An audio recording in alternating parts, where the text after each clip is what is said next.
né, baseado nas bem-aventuranças.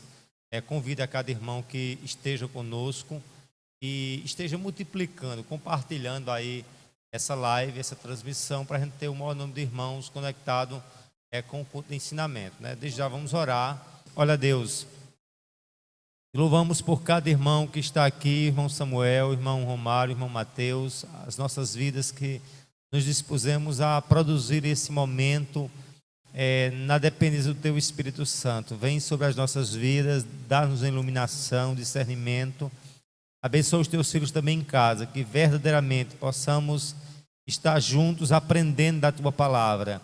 Mas essa aprendizagem venha pular dos conceitos realmente teóricos e venha ser vivenciado no meu dia a dia. Nos abençoa, nos dá um culto abençoado. Faz com que os Teus filhos estejam conosco, interagindo, aprendendo juntos e vivendo a Tua palavra. Em nome de Jesus, amém e amém. Lembrando que, como você disse, quero só reiterar, se alguém quer saber se é ou não cidadão do reino de Deus, ele pode ver as características peculiares na narrativa do Sermão do Monte, mais precisamente nas bem-aventuranças, né? A síntese, as características que marcam aquele cidadão do céu, que é que bem-aventurados os que choram, porque serão consolados. Uma das coisas que a gente tem que marcar a vida de um novo convertido, de um crente nascido de novo, melhor dizendo, de um cidadão do céu, ele tem que realmente ter a sua vida quebrantada. Não é meramente um choro produzido por lágrimas, de aparência, mas como a gente vai ver ao longo do estudo, é um choro que envolve muito mais do que o derramar das lágrimas, né? Mas assim, eu queria a priori já trabalhar na perspectiva da relação de Jesus com o choro, né? Se nós estamos falando no choro, e o choro é uma marca do cidadão do reino de Deus, a gente tem que saber se o rei chora, né? E a gente tem que saber que semelhança teria o súdito com o rei, né? Se o rei chora, imagine como ficaria de fato o súdito que somos nós, o servo. E aí eu vi só algumas poucas passagens, e dentro dos tais, o menor versículo da Bíblia, que é João capítulo 11, eu queria que vocês abrissem aí o Evangelho de João, capítulo 11, verso 35, né? Onde ele é bem fácil de ser decorado, em virtude do seu conteúdo ser tão pequeno. Entretanto, é de suma importância, é um texto pequeno, mas é um texto que em muito nos ensina na temática de hoje, né? João capítulo 11, verso 35 diz apenas o quê? Jesus chorou. A gente poderia, com esse simples verso tão pequeno, abordar um sermão em cima só desse verso, Jesus chorou. E é uma das marcas que o crente tem que ter, é a marca do choro de Cristo em sua vida, né? E você pode ver que a gente, como cidadão do céu, assim como eu, como cidadão, tenho que chorar porque o próprio rei chorou. Chorou pelo quê? Ele chorou pela a miserabilidade do homem. E quanto mais eu entendo que eu, como cidadão do céu, eu preciso chorar pela minha incapacidade, pela minha indignidade, bem como a indignidade de todos aqueles que me cercam. E a gente vê que todos os contextos que fala que Jesus chorou, mostra Jesus chorando pela nação de Israel, chorando pelas gerações que estavam a o rejeitar. Enfim, a gente vai ver que essa mesma relação do choro de Jesus tem que ser a mesma relação do meu choro para com o mundo. Será que as minhas orações são orações corriteiras, simplesmente de repetições de vãs palavras, mas não é uma expressão da minha dor para com o mundo? E esse é o sentido do choro na vida do crente. E aí, voltando ao cerne da discussão, que é a relação de Jesus com o choro, a partir de João 11, 35, podemos ver outros textos como Lucas capítulo 19, vamos aqui, Lucas 19, 41, nós vamos também ver essa narrativa do evangelista Lucas no capítulo 19, acerca disso, do verso 41, deixa bem claro, diz assim: Quando Jesus ia chegando a Jerusalém, voltou à cidade, vendo a cidade, melhor dizendo, chorou por ela. E aí prossegue até o verso 44, diz: ó, como se vocês soubessem ainda hoje o que é preciso para conseguir a paz, mas isso será agora o oculto aos teus olhos. Pois virão dias em que os seus inimigos cercarão vocês de trincheiras, apertarão cerco por todos os lados, e vão amarrar vocês e matar todos os moradores, e não deixarão pedra sobre pedra que não reconheça o tempo que Deus veio visitá-la. E aí você vê que o destaque é Jesus chorando por Jerusalém, chorando pela capital da fé, né? E mostrando que aquele povo havia rejeitado a único fonte de salvação, de paz, que era Cristo. E aí eu quero evidenciar novamente o verso 41, onde ele diz: Jesus, né, vendo a cidade, chorou por ela. E aí eu queria incluir você dentro dessa frase. Será se eu vendo Sumé eu tenho chorado, Samuel? Será se a gente vendo o estado do mundo que está na pandemia nós estamos chorando? Será se nós vamos um mundo que está se acabando, indo para o inferno, parte esmagadora do mesmo? Será se a gente está chorando? E como é que a gente pode dizer que a gente se identifica com Cristo, a gente não tem o mesmo sentimento que Cristo? Jerusalém, que ele sabia que iria apedrejar, queria escorraçar, queria negá-lo, queria crucificá-lo, né? E mesmo assim ele chorou pelaquela nação, pelaquela capital, pelaquela cidade. E aí eu diria a você: cabe a mim, a você também chorar por Jerusalém, chorar uns pelos outros, chorar por esse mundo perdido. Se alguém tiver alguma pergunta, se já tem alguma pergunta, não tem alguma pergunta, se tiver a gente já vai inserindo aqui dentro do texto, senão a gente vai prosseguir ainda pensando em Jesus, né, como a relação de Jesus com o choro. Lucas também capítulo 7, Lucas 7 verso 13, Lucas capítulo 7 verso 13, vamos ver outra comprovação escriturística de que Jesus, ele dava importância a um verdadeiro choro, a um choro de contrição para com o Pai.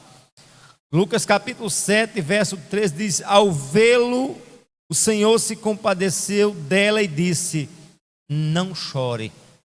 O contexto é daquela viúva de Naim, sendo já escorraçada, sendo já discriminada por ser mulher, por ser viúva.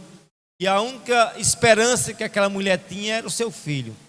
E aí Jesus, ao ver ele adentrar a multidão, trazendo aquela única esperança daquela mulher, ele chega diante dela e diz, olhando para ela, né? O Senhor disse, compadeceu-se e disse: não chore. E aí você vê, a gente vê aqui até uma coisa antagônica. Você vê Jesus chorando, se compadecendo, mas pedindo para alguém não chorar. E é dessa mesma forma que a gente tem que fazer, né? Não, como é que eu posso dizer assim? Não meramente, a partir do momento que eu começo a chorar pelos outros, alguém vai deixar de chorar. Ou seja, é um sentido de intercessão, um sentido de ficar na brecha, no sentido de fazer o que Jesus fez, né? Se compadeceu da dor, disse: olha, eu vou chorar por você, eu vou se compadecer de você, eu vou agir por você, eu vou interceder por você, eu vou agir por você. Isso é o papel da igreja de hoje, né? É ver a situação do mundo, compadecer-se do mundo e dizer: não chores. Porque é a esperança, porque é a salvação, porque é a paz, porque é a gozo, através da pessoa de Cristo Jesus. E por fim, o Evangelho de Mateus, capítulo 23, verso 37. Nós também vamos fazer uma breve análise desse texto. Mateus 23, 37. Também mostra Jesus chorando por Jerusalém. E ele diz uma expressão muito tremenda. Ele diz assim: olha, quantas vezes eu quis reunir os seus filhos, como a galinha junta os seus pintinhos debaixo das asas, mas vocês não quiseram. E aí você pode até questionar: pastor, eu não vi nenhuma palavra choro aqui, né? Eu não vi nenhuma expressão de choro. E é isso que a gente vai ver, que muitas vezes a palavra, Jesus se compadece, Jesus tem a misericórdia. Isso é o choro. O choro não é meramente o cair das lágrimas, porque alguém pode chorar lágrimas de crocodilos, como diz o provérbio popular, mas a expressão das bem-aventuranças, quando fala bem-aventurados os que choram porque serão consolados, não é meramente o derramar de lágrimas, mas é um sentido de uma contrição na alma, né? De ver a incapacidade do mundo, ver a incapacidade do mundo perdido, que caiu lá no Éden e que não conseguiu se erguer jamais, e só em Cristo há esse erguer do homem diante de Deus. E esse choro, ele remete tudo isso, né? E aí eu queria pegar alguns fragmentos de dois autores que eu trouxe aqui para a gente somar na discussão dessa temática sobre a necessidade do choro e um autêntico choro na vida do crente. Diz assim: as lágrimas visíveis no túmulo de Lázaro não foram meras lágrimas de simpatia humana, elas foram a destilação exterior do coração partido de Deus, né? Wesley do Evel, né? Ele expressa essa tamanha dor do Senhor, dizer que as lágrimas visíveis do túmulo de Lázaro não foram meramente lágrimas de simpatia humana, mas elas foram destilação exterior do coração partido de Deus. E mais uma vez eu quero destacar, é uma necessidade extrema minha e sua de ter uma vida de quebrantamento espiritual. E parte desse quebrantamento é exteriorizado pelas lágrimas, pelo choro, pelo sentimento de necessidade da humanidade. E só podemos ver que o homem é incapaz, vendo que nós somos também incapazes. Além do Wesley, do Evel, eu queria também tomar também fala, né, a frase do Bob Pisser, que diz algo bem também interessante, onde ele diz: olha, que o meu coração seja quebrantado pelas coisas que quebrantam o coração de Deus. Há uma necessidade de eu ser identificado, há uma necessidade de eu e você se parecer muito mais com Cristo. E aí ele diz, o Bob Pisser diz, e aí reitero, que o meu coração seja quebrantado pelas coisas que quebrantam o coração de Deus. Que as coisas que têm quebrantado os corações de Deus sejam as mesmas coisas que têm quebrantado. E Cristo, como Deus, ele olhou para Jerusalém e chorou, olhou para a viúva de Naim, se compadeceu, olhou para a situação de Lázaro, chorou. Enfim, é esse choro que deve ser marcado na minha e na tua vida. Samuel, alguma coisa a mais que você queria somar nessa? Pastor, só esse comentário que o senhor fez do livro desse autor Wesley, né? L. Duell. Ele tem um livro que o senhor me emprestou para ler sobre avivamento espiritual, e uma das grandes marcas de um avivamento espiritual é que há um grande choro pelo pecado, né? Um grande choro interior que se materializa realmente nas lágrimas, mas não é um choro pela condição física da pessoa, não é um choro somente pela necessidade dela, física, material, externa, mas é um choro pelo seu pecado, um choro pelo pecado da humanidade. E o mundo de hoje não é um mundo diferente. A gente vê cena de estupro, vê cena de pedofilia, vê cena de assassinato. Se você liga uma televisão, você só vê isso. Um cristão que tem a marca e que foi nascido novo pelo Espírito Santo, ele vai chorar por esse mundo caído, ele vai ter compaixão, ele vai se doer, tomar a dor do outro, como o Senhor fala, né? A compaixão é você tomar a dor do outro, chorar pelo outro, dizer: não chore, eu quero chorar por você, eu quero me doar por você, eu quero ir por você. E o nosso exemplo maior, como Paulo fala lá em Filipenses capítulo 2, foi Jesus Cristo, foi o nosso Senhor e Salvador, Jesus. Ele, em forma de Deus, não usurpou ser igual a Deus, né? Assim mesmo se humilhou. E uma grande questão que eu percebo aqui, pastor, sobre essa questão, não somente do choro, mas das bem-aventuranças, é que são muito mais características espirituais, são reforções do que características, qualidades físicas. Por quê? Porque muita gente pode dizer assim: eu choro muito, eu sou muito melancólico, eu choro fácil. Não é isso que o texto está querendo dizer. O texto está falando realmente de um choro, como tem no Antigo Testamento, né? Vestir pano de saco, botar o pó na cinza, clamar a Deus, reconhecer o pecado da nação. A gente vai ver isso mais na frente, nos textos de Esdras, de Neemias, de Daniel, onde todo o povo se reunia num jejum para clamar a Deus, buscar a Deus, de fato se colocar na brecha, no pó, dizer: Deus, tenha misericórdia de nós, porque nós pecamos contra ti somente. É verdade. Agora assim, lembrando, Samuel, que, como eu disse no início, existem pessoas que choram, mas chora lágrimas de crocodilo, ou seja, sem expressão. Sem expressão, porque é uma Agora, coisa só mais que espiritual, né? a partir do momento que você se expressa, que você tem o seu interior quebrantado, esse quebrantamento vai ter uma exteriorização. É isso que ele está mostrando. Agora, nem toda exteriorização de choro é um choro de quebrantamento. Agora, o quebrantamento vai produzir realmente lágrimas na vida do crente. Agora, antes de vir o choro, tem que ver o quebrantar interior. E é isso que, de fato, você, com sábias palavras, realmente somou nessa sua participação. Outro ponto que eu queria ver com vocês é como cristãos estamos dispostos a nos alegrar com os que se alegram e chorar com os que choram, como diz, né, Romanos 12 e 15. É necessário se pensar, né? Eu tenho realmente me disposto a vivenciar esse sentimento de, como é que eu posso dizer assim, de se compadecer, como você disse bem anteriormente, da compaixão, né? A compaixão é tomar o lugar do outro, é se compadecer com a dor alheia, como fosse sua própria dor. E muitas das vezes nós estamos muito mais com o sentimento de um como é que diz, de uma humanidade muito pensando na sua dor, no seu lado, mas não se dispõe a pensar na dor do outro, né? E aí pense você, se você é um crente, se é um salvo, se tem tal pensamento, esse pensamento é incompatível com o cidadão do reino de Deus. Eu vou caminhar, se alguém não está interagindo, mas a gente vai prosseguir com a temática, pensando assim, olha, servos de Deus que serviram a Deus com lágrimas. E aí vamos iniciar com a figura de Paulo, né? Paulo, a partir de melhor dizendo, Atos capítulo 20, verso 18, nós vamos ver o texto e vamos comprovar que Paulo foi um homem que no seu ministério tinha a marca do choro, das lágrimas, né?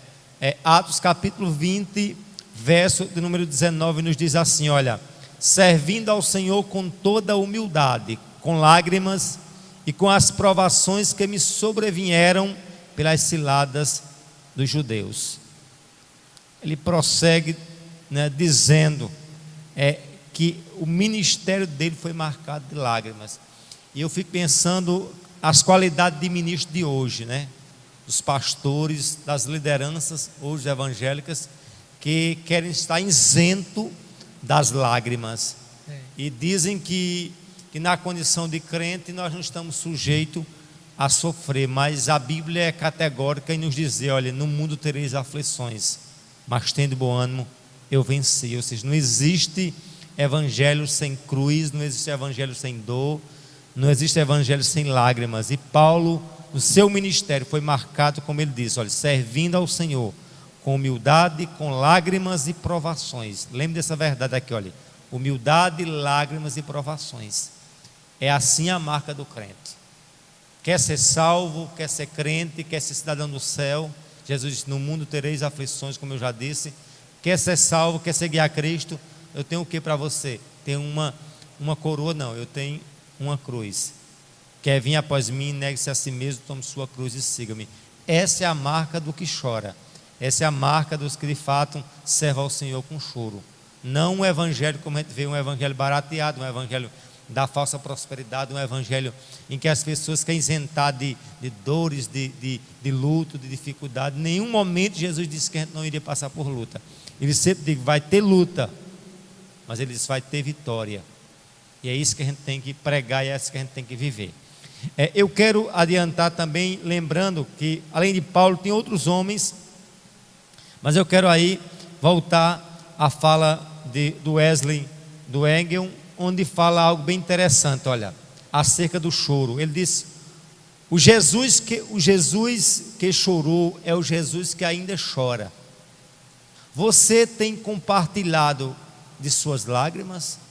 Ou seja, o Jesus que chorou é o Jesus que ainda chora. Ele faz uma pergunta para mim, para você, para o internauta, para o irmão em Cristo do outro lado: você tem compartilhado de suas lágrimas?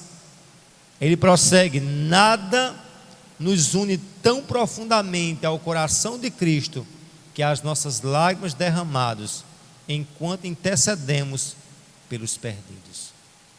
Ou seja, é na nossa intercessão, em nosso choro, no nosso quebrantamento pelas nações perdidas, que nós conseguimos nos identificar mais perto de Cristo. Por quê?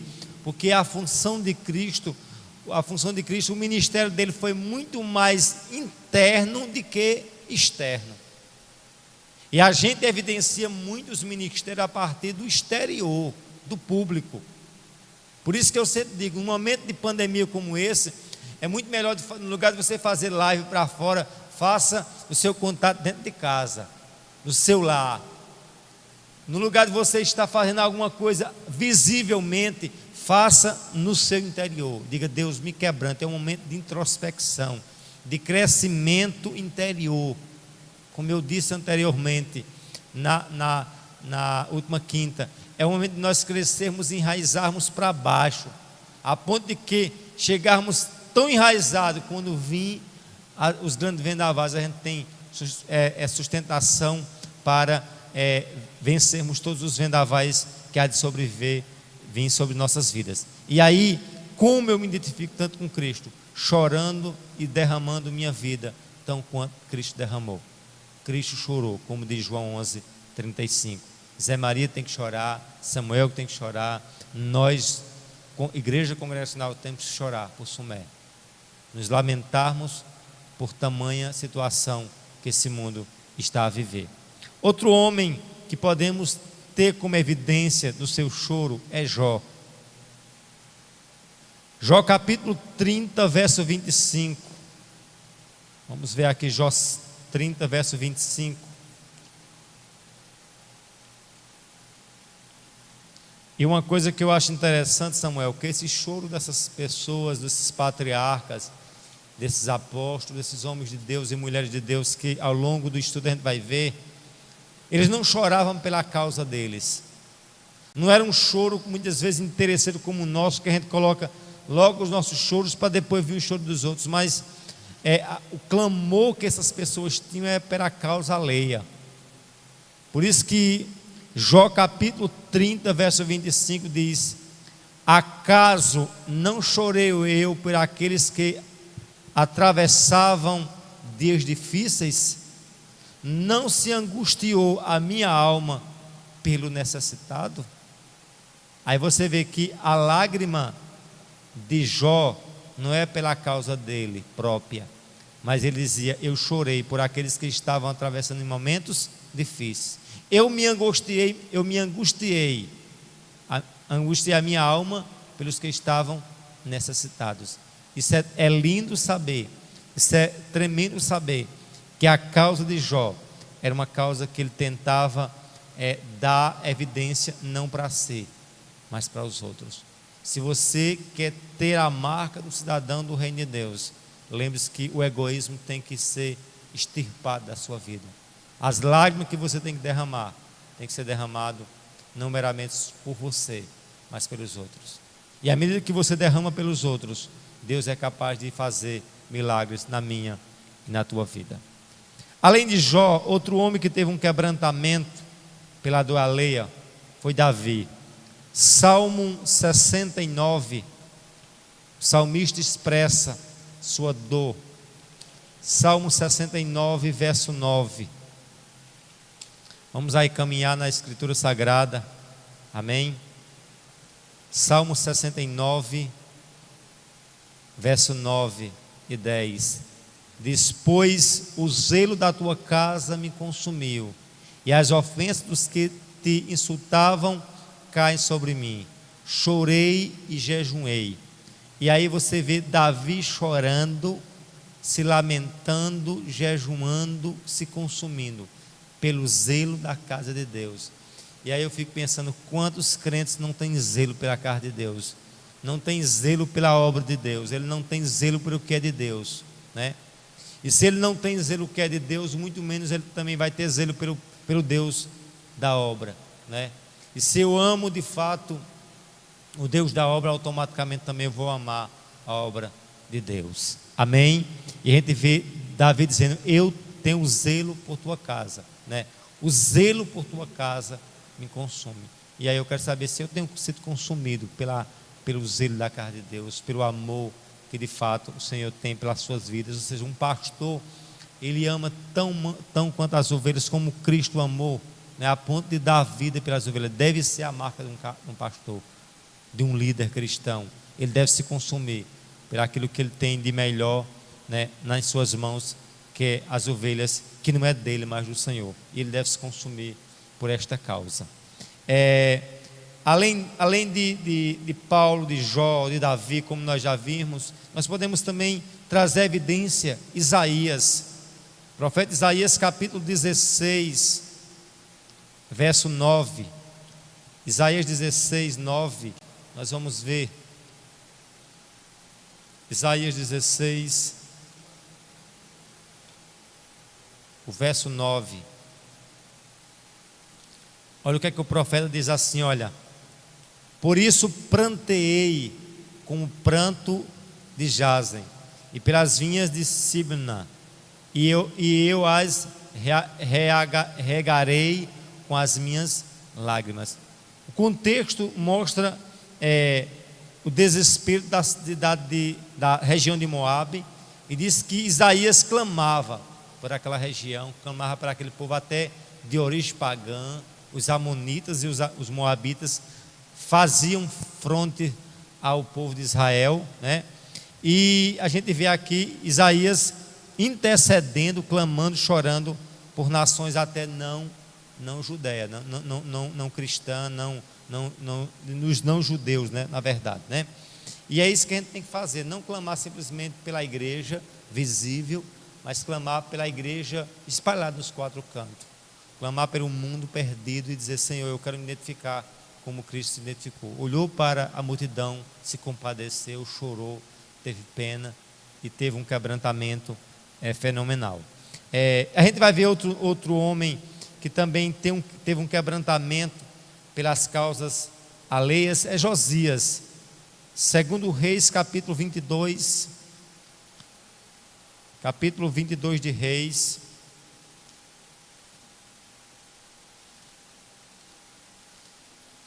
Reis 22, segundo Reis capítulo 22, o verso 19, que nos diz assim, meus irmãos, olha, 22,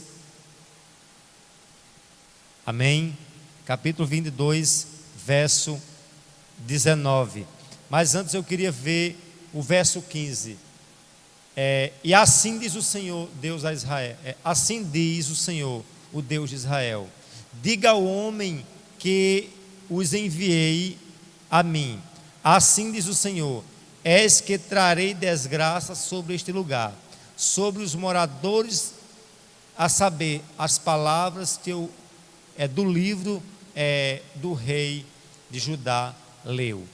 E o verso 19 diz assim: visto que o seu coração se estremeceu e você se humilhou diante do Senhor, quando viu as ameaças que fiz contra o lugar e contra os moradores, que saíram objetos de horror e de maldição, rasgou as suas vestes e chorou diante, e também o seu coração ouvia a oração, assim diz o Senhor. A gente vê aqui a narrativa com um contexto muito mais amplo, né, em que Josias manda consultar uma profetisa por nome de Ulda, e pede realmente saber a situação de Judá, né? E quando ela traz a palavra é uma palavra pesada, de maldição, de juízo, e o rei Josias simplesmente o que? Se põe diante do Senhor, rasga as suas roupas, as suas vestes, e chorou muitíssimo diante do Senhor. E é isso que a gente tem que fazer, diante da dor, nós clamarmos pela a causa alheia. Amém? Alguma interferência? Até então não é isso? Você tem alguma complementação, Samuel, da importância do choro? Queria só reiterar, pastor Zé Maria, a questão desse pranto coletivo que muitos homens de Deus tiveram por toda a nação, pelo outro.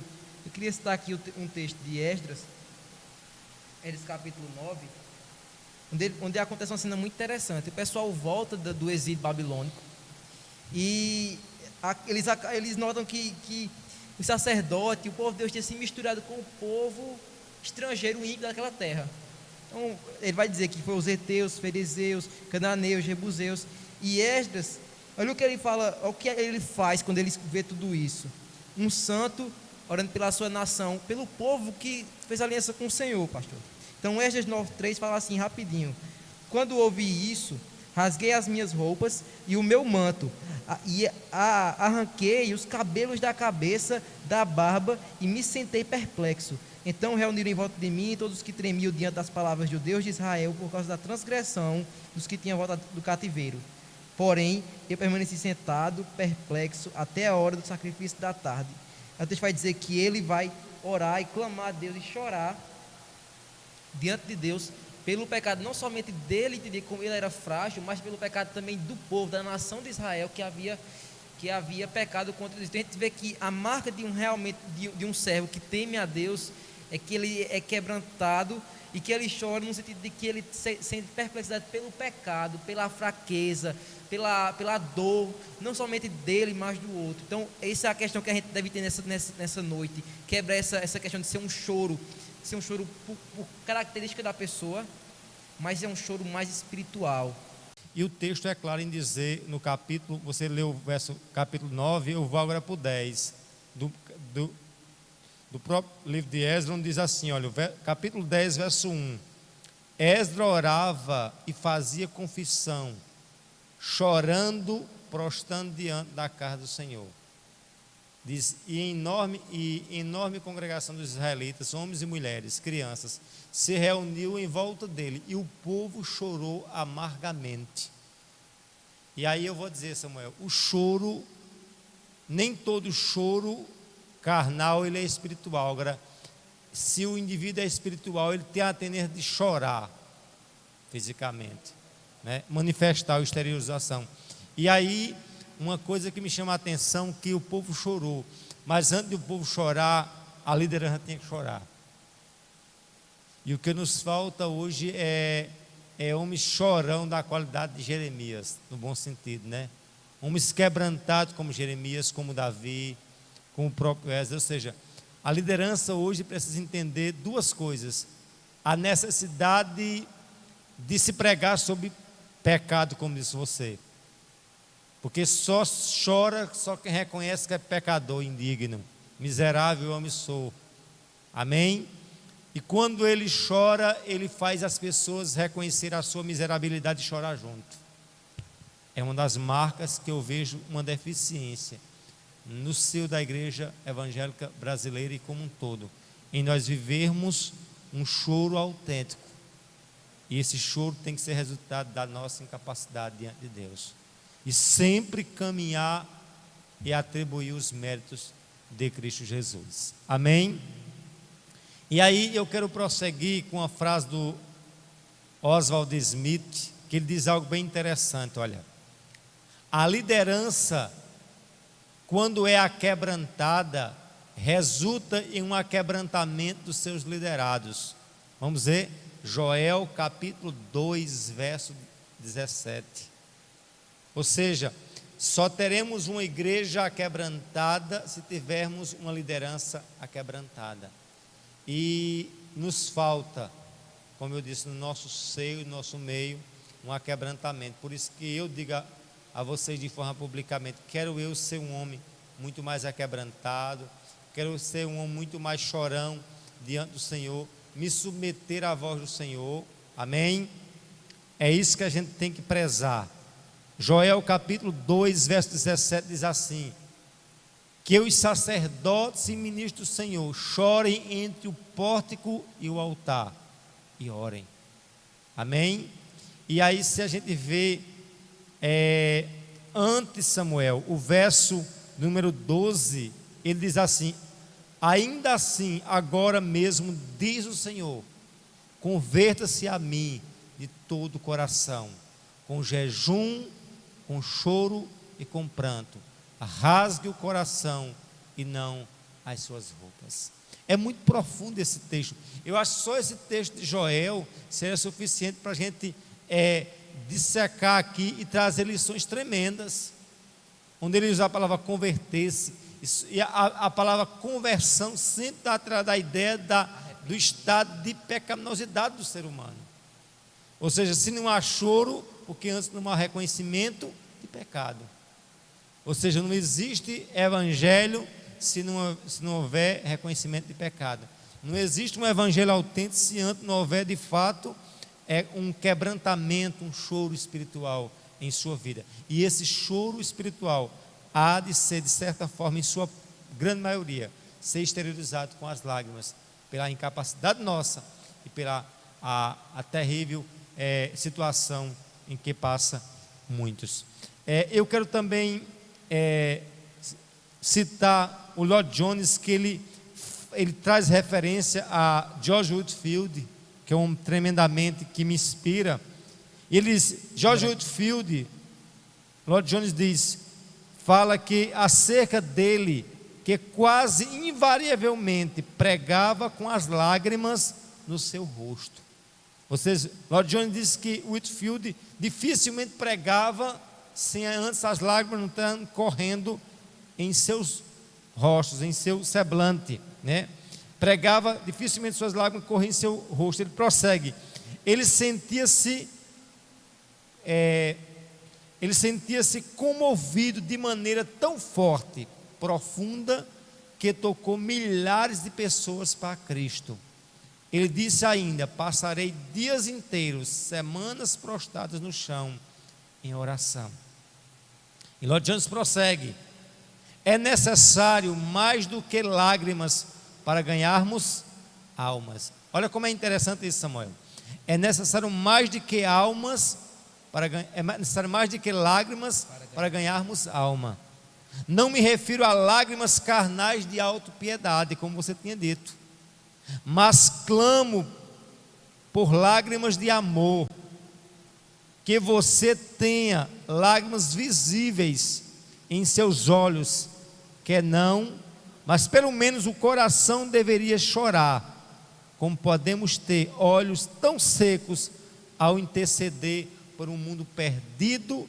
E quando pregamos o evangelho do Calvário, o Wesley Duengel faz essa pergunta interessante. Ou seja, não é lágrimas de crocodilo que devemos ter, mas expressão de um coração mais sincero por Cristo e por aqueles que um dia Cristo morreu na cruz por eles. Amém? Alguma interferência a mais que você queriam fazer? Posso ficar à vontade. Não, pastor, eu acredito que essa questão ela é de suma importância, mas pode continuar na exposição do texto. Amém. Vamos adiante. Outro homem, Samuel, que a gente tornar como evidência, é a figura de Esdra, né? A gente viu a figura da liderança de Neemias, de Esdra, agora vamos ver para o Neemias, e tantos outros homens que a gente vai ainda enunciar. Mas eu queria aqui trazer a figura de Esdra. Capítulo 1, verso 4 de Esdra, ele fala da intercessão que ele tinha também pelo povo, pela causa de Deus, né?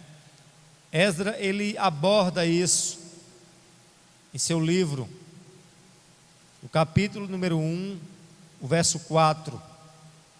Queria que os irmãos pudessem aí acompanhar em nome de Jesus. Esdra capítulo 1, verso 4, diz assim, olha, quando ouvi essas palavras, me sentei, chorei, lamentei alguns dias, fiquei jejuando e orando diante do Deus dos céus. Olha a expressão de Esdra, olha, quando ele via a situação caótica dos muros de Jerusalém destruídos, as ruas todas desertas, ele diz, quando eu vi essas palavras, eu me sentei, chorei e lamentei por alguns dias, fiquei jejuando e orando diante de Deus do Deus dos céus. Ou seja, diante da situação tão calamitosa, cabe a mim e a você chorar. Cabe a gente fazer como fez Neemias, como fez Esdras, como fez Jeremias e tantos outros homens, como fez Davi. Choraram, se quebrantaram pela dor alheia. Por fim, eu queria ver também aqui a figura do grande profeta chorão. O Jeremias era a nomenclatura que ele assim recebeu de profeta chorão. Se a gente vê o profeta Jeremias capítulo 8, verso 21, a gente vai ver a marca desse homem de Deus chorão, e que nós venhamos ter essas mesmas marcas que Jeremias tinha. Olha o que é que ele diz aqui, o capítulo de número 8, verso 21. Acompanhe comigo, onde diz assim, olha: tenho o coração partido por causa da ferida tenho o coração partido por causa da ferida da filha do meu povo. Estou de luto e o espanto se apoderou de mim. Mas eu queria aqui pensar com vocês no capítulo 9, no verso 1, onde ele diz assim, olha: quem dera a minha cabeça se tornasse em água, os meus olhos em fonte de lágrimas, então choraria de dia e noite os mortos da filha do meu povo. Olha a expressão de dor, de contrição que Jeremias tinha. Eu gostaria que minha cabeça, se transformasse em lágrimas, em água, a ponto de eu chorar dia e noite pela filha de Sião. Ou seja, ele tinha um amor profundo pelo reino de Deus, pela o povo de Deus, e ele queria, e em dado momento se quebrantou dia e noite por esta causa. Lembra muito Paulo, né, pastor? Como? Paulo também chorou pelos judeus lá em Romanos 9, disse que queria ser amaldiçoado por amor do seu povo, né? Você lembra disso que ele fala lá? Quando ele fala em defesa do ministério dele, dos gentios, mas que amava o povo dele, que ele povo tinha judeu, vindo, né? Ou seja, mostra que os grandes líderes, eles amam e choram pelas pessoas que estão sob sua jurisdição, sob seu amor. Irmão, Alan fez um comentário muito interessante que ela colocou aqui, eu nem comentei na outra live. Ela falou assim: mesmo Deus sendo soberano, sabendo todo o processo, do começo ao fim, e ainda mais determinando as coisas, né? Se eu acrescento aqui, bota entre uma vírgula, mas aí assim, ele sabendo de tudo, não muda o fato dele se compadecer, não muda o fato dele ter compaixão, dele chorar, mesmo ele sabendo do fim glorioso que é a glória dele, ele passa com a gente pelo processo. E a gente também é convidado a saber, mesmo no fim glorioso que a igreja vai passar, que é a vitória final, que é a redenção, na história nós somos chamados a chorar, a se quebrantar, a lamentar pelo povo. A gente vai ver, Samuel, quando os últimos versos que a gente vai ver desse sermão aqui, é quando ele diz lá em Apocalipse, e há de limpar do nosso enxugar de nossos olhos, se celebrando toda lágrima. Mas nem por isso nos isenta do tempo presente chorar, como disse você, né? E Jesus chorou, mesmo sabendo que ele ia ter vitória e ressuscitar, mas ele viveu aquele momento do choro. Ou seja, tem um tempo, como diz Provérbio 3, tem um tempo de chorar, tem um tempo de rir, mas em dado momento a gente está em tempo de transição, de deserto, de caminhar de fato diante do Senhor. Quero dar só uma pausa aí, ver os irmãos que interajam, que vejam, estão conseguindo, Samuel, estão conseguindo aí terem restabelecido de fato o sinal, vão aí dando aí algum sinal de vida para a gente saber que vocês estão nos vendo realmente com qualidade e estão aprendendo de Deus. Amém? Outro ponto que eu queria ver aqui é: o crente salvo chora pelo mundo perdido. E aí lembrando, olha, aquele que é crente verdadeiro também chora por causa dos pecados alheios. O crente não cessa de fazer considerações sobre si, mas enxerga as mesmas misérias nos outros. É muito interessante quando ele para enxergar a miséria do outro, antes ele tem que enxergar a sua própria miséria, a sua própria miserabilidade. Como eu disse, e replicando Paulo, miserável homem que sou. E aí a gente vai ver diante disso daí o paradoxo do salvo em relação ao homem perdido. Como enxerga o salvo, o cidadão do céu, e como enxerga o ímpio, o perdido.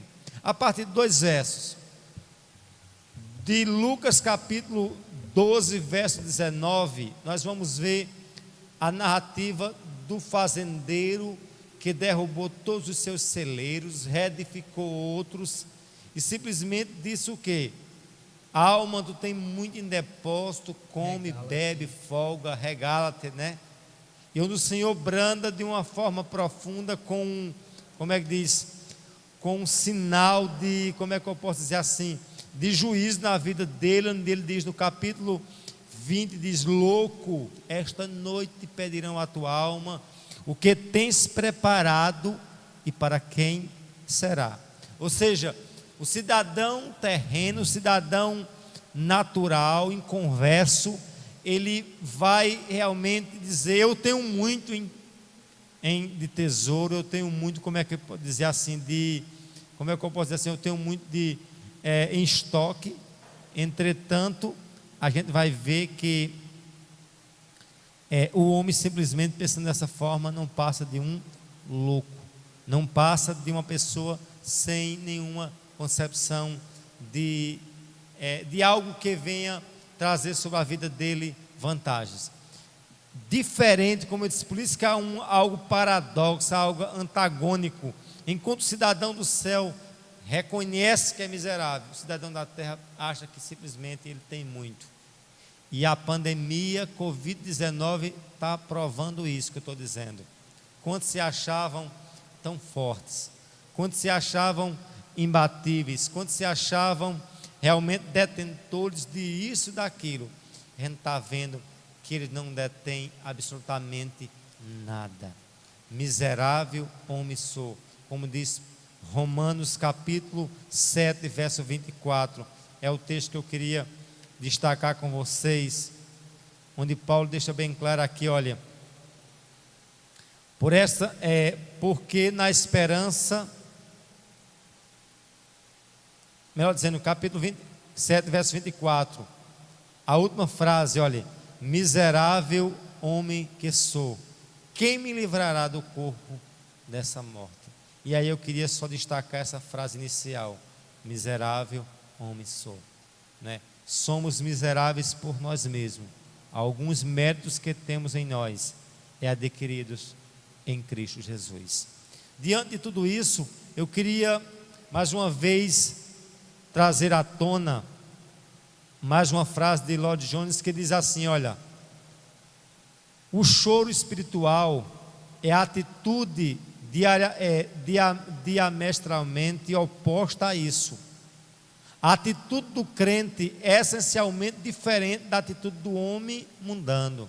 Ninguém pode igualmente reconhecer a Cristo como seu Salvador e Redentor pessoal, a menos que primeiramente saiba o que significa chorar espiritualmente. Somente aquele que chora, somente aquele que clama: desventurado homem que sou, quem me livrará? Ou seja, jamais poderei ser salvo se antes não reconhecer a minha miserabilidade. Ah, pastor, o senhor está sendo tão prolixo, tão repetitivo, porque essa é a essência do choro espiritual. É o reconhecimento da incapacidade, da miserabilidade do homem. E aí a gente vai caminhando para o final, onde diz assim: olha, o antagonismo entre o choro e a alegria na vida do crente. O Salmo 126, ele expressa esse lado antagônico que eu queria trazer à tona com vocês, só apenas os versos 5 e 6 do Salmo 126, muito conhecido. Mas analise comigo, meus queridos, onde ele diz assim: olha, os que com lágrimas semeiam, com alegria ceifarão. Quem sai andando e chorando enquanto semeia, voltará com júbilo, trazendo consigo os seus feixes, os seus molhos. Mas aí eu queria ver com vocês onde eles olham: os que com lágrimas semeiam, com júbilo ceifarão. Além da palavra aqui, ó, como é que diz? Andando, chorando e semeando. Nós só poderemos de fato ter vitória na vida se nós tivermos a capacidade de semear. Agora, semear com o quê? Com lágrimas. Semeando, né? Chorando e andando. E esse choro, esse andar, esse semear, resultará em quê? Em colheita. E muitos de nós, crentes, precisamos entender que se eu quero de fato ser consolado, antes eu tenho que ter a capacidade de quê? De chorar. Por isso que a narrativa primária do texto de hoje é o quê? Né? Que de fato, a partir do momento que nós choramos, né? Bem-aventurados os que choram, porque serão consolados. Tem gente que quer ser consolado sem choro, quer ter realmente a coroa sem antes querer carregar a cruz. Isso não existe dentro da perspectiva bíblica. E a gente vai prosseguindo dizendo, o Lloyd Jones diz assim, olha, o indivíduo que verdadeiramente chora é consolado e sente-se feliz, e a vida cristã é passada dessa maneira, entre o choro e a alegria, entre a tristeza e a felicidade. Uma dessas atitudes deveria prontamente nos conduzir a outra. Ou seja, Samuel, seria semelhante a uma, como é que diz, uma única moeda com duas faces. Eu não posso desassociar a alegria do choro e o choro da alegria. Eles estão entrelaçados, eles estão dependentes uma das outras. E é muito importante a gente pensar sobre essa unidade aqui, bem, como é que diz, indissolúvel, onde há uma dependência. Está conseguindo? Tem pergunta. Tem pergunta, Tem. mas estão conseguindo bem o contato, sim. Vamos lá. Nossa irmã Ana Lívia, ela pergunta assim, Ana Lívia, gostaria de saber como podemos conciliar a alegria, que é um fruto do Espírito, com o choro. Em outras palavras, é bíblico exercitar a alegria, que é um mandamento, e o choro ao mesmo tempo? O crente, ele consegue conciliar nessa? Porque eu entendo o que ela quer dizer. Ao mundo parece ser uma via dupla. Se eu estou chorando, eu não estou alegre. Mas no cristianismo tem como a gente conciliar, pastor, a alegria e o choro nesses modos bíblicos? Porque, escute bem, é aquele que a gente estava dizendo assim, a gente sempre associa a alegria, entendeu? Vamos supor, ambos são sentimentos, né? Humanos, não é isso? Agora, que esses sentimentos antes eles são movidos por uma estrutura espiritual. Esse choro que nós estamos falando não é um choro de crocodilo, não é um choro qualquer. Estou falando do choro de quebrantamento espiritual. É assim, ambos são indissolúveis, como eu disse. Porque ambos são produzidos pelo quê? Pelo quebrantamento movido pelo Espírito. O mesmo Espírito, Samuel, que se alegra, é o Espírito também que faz o quê? Que chora. Se você pegar, né, acho que em Romanos diz que ele geme com gemidos inexprimíveis. Do Pai, né? 18. Isso mostra o quê? Que o mesmo Espírito que produz alegria, produz choro. Agora, essa tristeza é uma tristeza de Deus, que produz o quê? Arrependimento. A tristeza do mundo produz o quê? Condenação.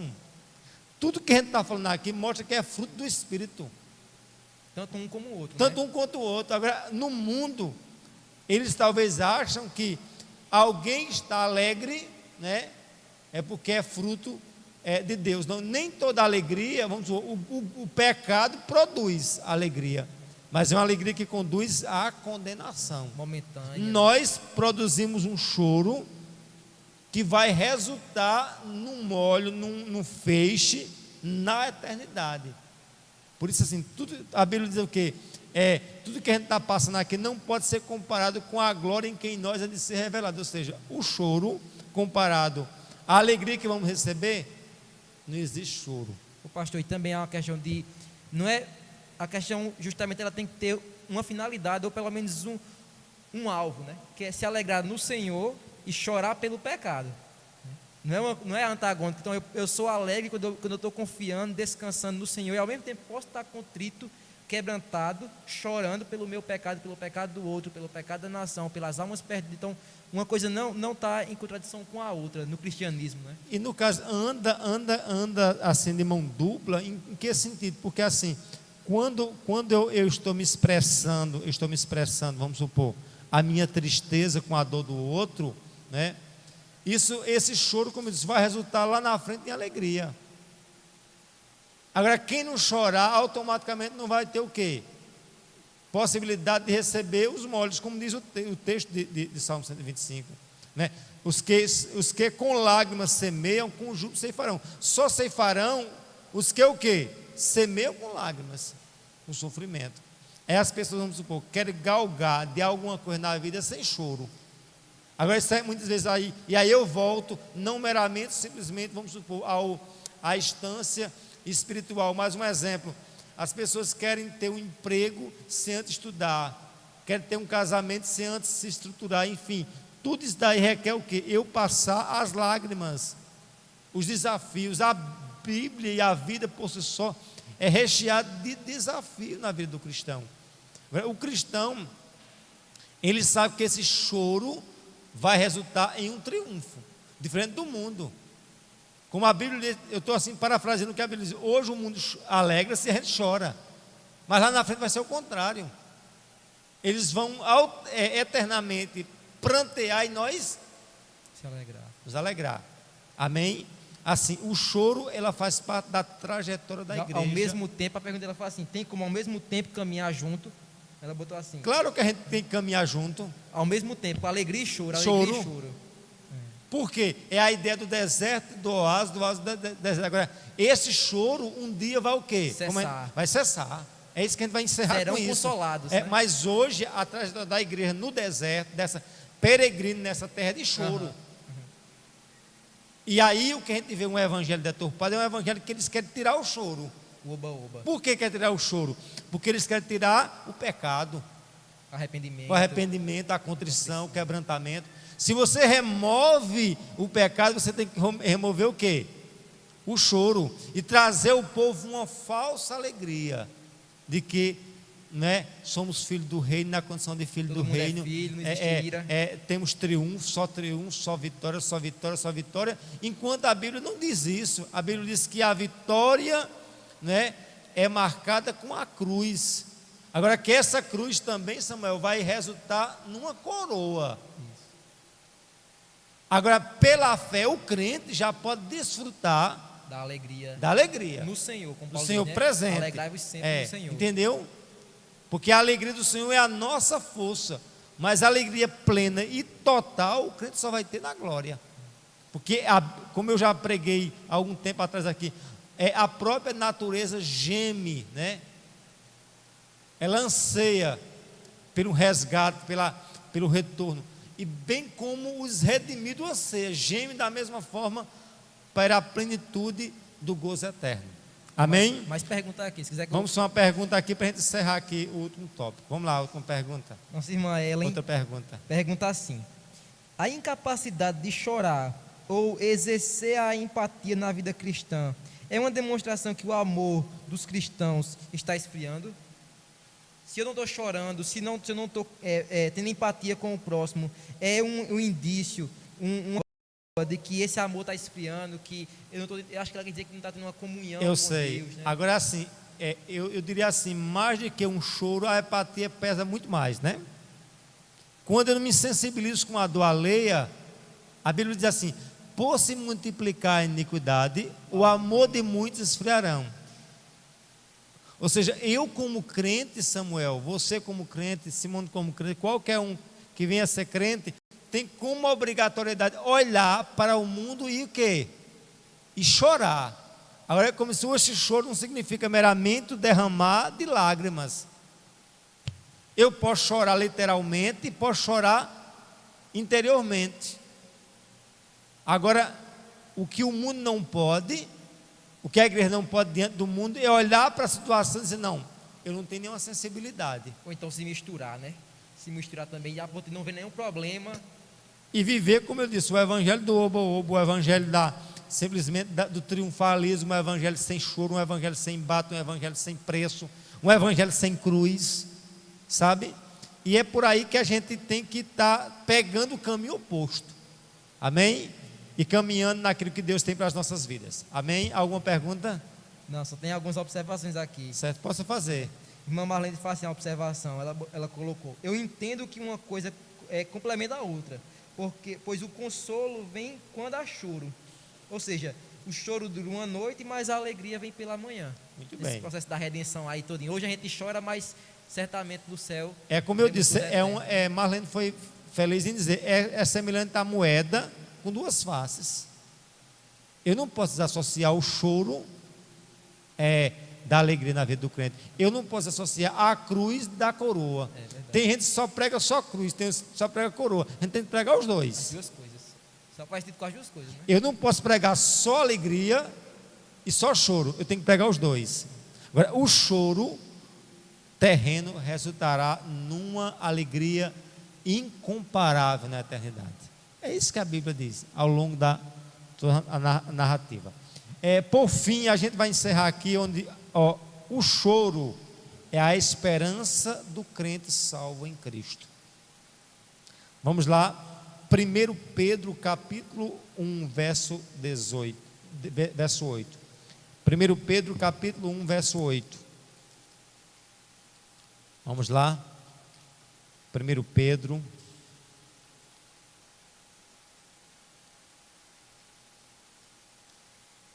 capítulo 1, verso 8, Samuel, diz assim, olha, mesmo sem tê-lo visto a vocês, o amam, mesmo não vendo agora, mas crendo nele, exultam com alegria indescritível e cheia de glória. Ou seja, sem ver, mas amam.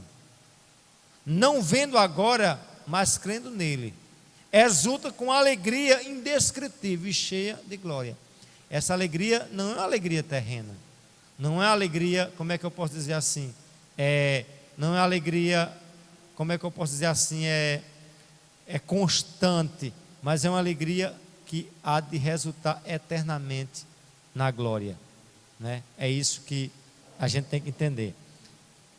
Por fim, a gente vai caminhar aqui para Apocalipse capítulo 7, verso 17. Apocalipse capítulo 7,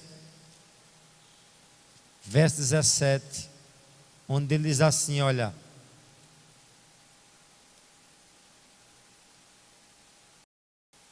depois o cordeiro que está no seio do trono os apresentará e os guiará para as fontes da água da vida, e Deus enxugará dos olhos toda lágrima.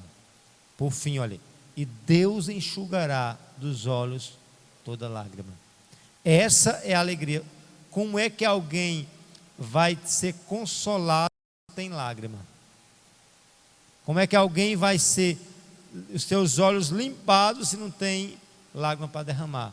Por isso Deus só vai enxugar aqueles que de fato derramam lágrimas, pela sua miserabilidade, pela miserabilidade do povo. Prosseguindo também ainda Apocalipse capítulo número 21, verso 4. Essa mesma verdade, Apocalipse 21, verso 4, nos diz assim, olha: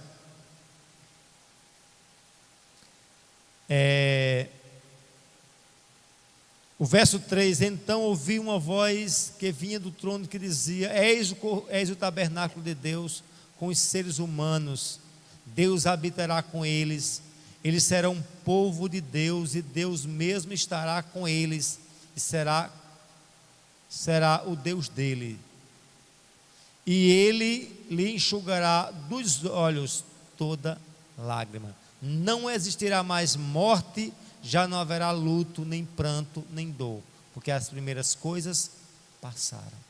É lindo saber que a narrativa bíblica, alguns pensam que é uma catástrofe, Apocalipse, né? Mas Apocalipse é um livro de esperança para o salvo. Para o salvo que chora, que se identifica, Samuel, como a gente viu no início, como cidadão do reino. Esse há de receber do Senhor realmente o triunfo. As lágrimas que estão derramando hoje onde ser colhida. A Bíblia deixa bem claro que os anjos colhem como salvas as orações, o vexame do seu povo, porque o Senhor o falou. Ou seja, em destaque, o Senhor enxugará todas as lágrimas de todos os rostos. Amém?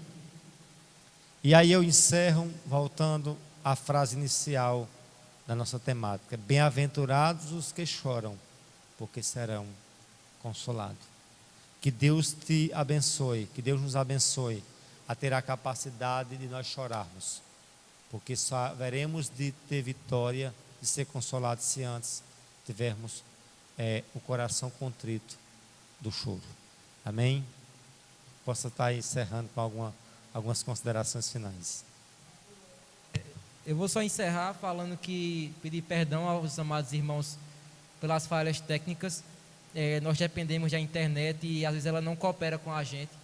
Eu vou fazer o máximo para editar o vídeo, deixar ele bonzinho para a gente poder acompanhar depois, porque a palavra continua e Deus certamente abençoará as nossas vidas. Sobre o tema que a gente falou, como o pastor já falou, ele foi muito prolixo em dizer que o choro é um negócio espiritual, é algo, a marca de alguém que tem o Espírito de Deus, e é algo, pastor, que eu vejo que tem que ser constante na vida da gente.